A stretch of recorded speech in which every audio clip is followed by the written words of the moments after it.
Back now in South Florida, where we had a unique opportunity to see how a team of scientists is studying corals to find ways to save them and to understand what's killing these amazingly complex sea creatures. One of the leading experts in the world is Professor Richard Dodge. Oh, what's going on in here? Yes, a lot going on. Richard Dodge is both the Dean of Nova Southeastern University's Oceanographic Center and Executive Director of the National Coral Reef Institute, located at the university. In a tank, this is an experiment looking at reproducing corals in an aquaria. Would you like to see one? Absolutely. Well, they don't bite, do they? Well, they do bite. Do they? But not with their mouths. They have stinging cells and capture plankton and things like that. But you can see the little mouth in the center of these circles, which are rings of tentacles, which collect plankton and eat it through there. In the Reef Institute's laboratories, researchers are trying to both understand and save the many species of coral that make up Florida's fading reefs. Coral reef. Most people think of coral as something like a rock. Mm-hmm. But it isn't. It's an animal, isn't it? Well, corals are animals with plants in their tissue, but they produce rock, so you're right on all counts there. You can think of it as like a cake. Think of the cake part as the stone or the rock, which is the skeleton that the frosting of the coral animal produces. So there's only a thin layer of tissue on top of a coral that produces the coral rock or the reef, and you can then begin to understand how sensitive they are. Well, in general and overall, in what condition are the coral reefs of the world?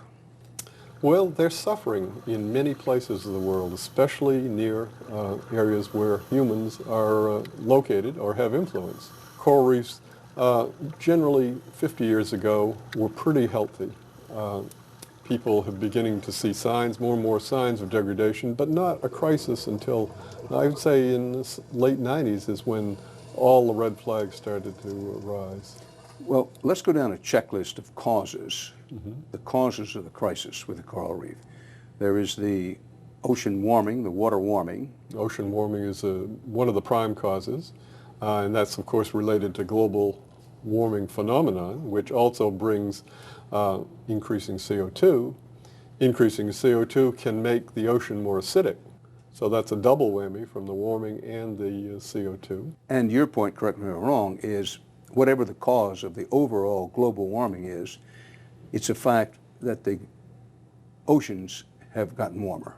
The oceans have definitely warmed. For whatever cause. Sure. For whatever cause, but yeah, they definitely have. And so whether it's global warming or a short-term event, the effect is the same on the corals. They don't like it and they can bleach and die.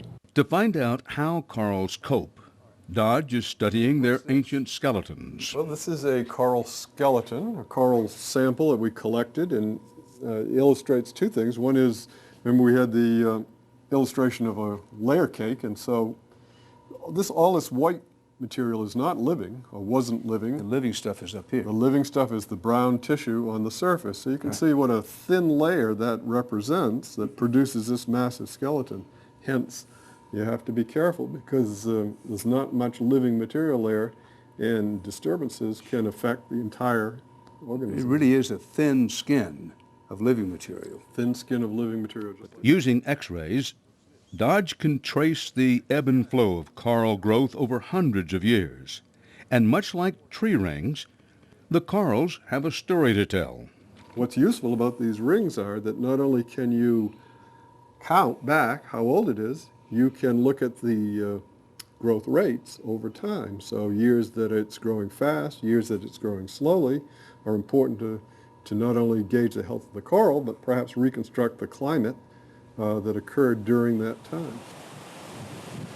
Climate change is one threat, but like many of the world's coral reefs, Florida's reefs are very close to the shore. So you can see the coral reefs a couple of miles offshore, making them too close for comfort to all kinds of human activities.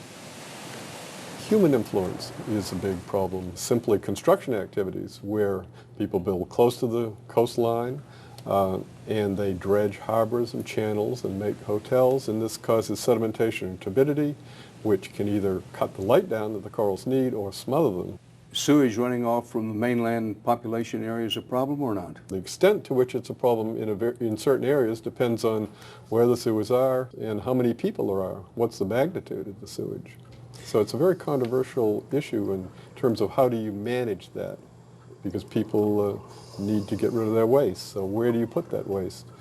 Do you drill a hole and put it in underground? Do you put it in the ocean? How far out do you put it so that it will be dispersed quickly? Will it be dispersed quickly? And what's the effect of it circling in on the reef and potentially causing those algal blooms, which can kill a reef? On a worldwide scale, Florida's reefs rank as one of the most endangered. So diminished now, some researchers fear they won't be able to recover. You have used the phrase unprecedented destruction in describing what is happening now. Well, let's take the Caribbean, Florida Caribbean area. In the last 100 years, we've seen declines up to 80% of coral cover from what it was 80 to 100 years ago. To someone who make the following argument, I want to know what you would say. Well, yes, we've had diminishment of the coral reefs, but you know, nature has a way of taking care of these things. Mm-hmm. And we shouldn't be, I'll use their words, we shouldn't be so conceited, we shouldn't be so arrogant to think that we can have much effect on the coral reef. Just leave them alone and they'll find a way to come back. To that you would say what? Well, I think that would be true if, and the if is if all those causes of stress could be removed. So clearly if you have a reef that's being killed by sedimentation, pollution, and global warming, people would be remiss to simply say this is a resource that will recover. It will recover if people understand what caused the damage and can take some positive action to stop that continuing insult to the environment. And coral reefs have existed for hundreds of thousands to millions of years and have adapted to changing conditions. But the additional stresses that we're seeing now to the reefs weren't there. There was not a human population that was tremendous along the coastline that impacted those reefs directly. So the worry is that we are tipping the balance towards inability of the reefs to do the natural recovery that they are able to do, lacking those additional stresses. That's the fear, that we're going to tip the balance to missing coral reef instead of a coral reef that's able to recover naturally.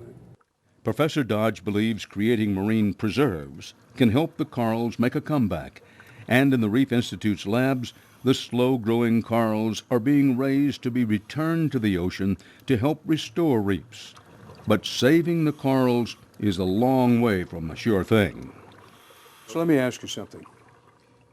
When people engage in this kind of work, and it has to do with the forests or underground water supplies, mostly forests, people do this kind of thing. They say, well, he's a tree hugger. You ever get accused of being a reef hugger? Sometimes, sure. And how do you answer that? Well, you can't hug them too much because you get scratched up.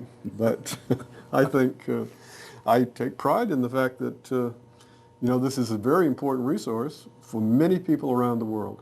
And so without someone speaking up for them, you lose the economic importance that promotes fisheries, food, resources for many people. So it's an important resource that we would be lost without. The biodiversity value alone is astounding. Reefs are considered to be the rainforest of the ocean. Without that diverse, many different kinds of animals and plants, our world would be less. Professor Richard Dodge. I'll be back with some final thoughts from South Florida in just a moment.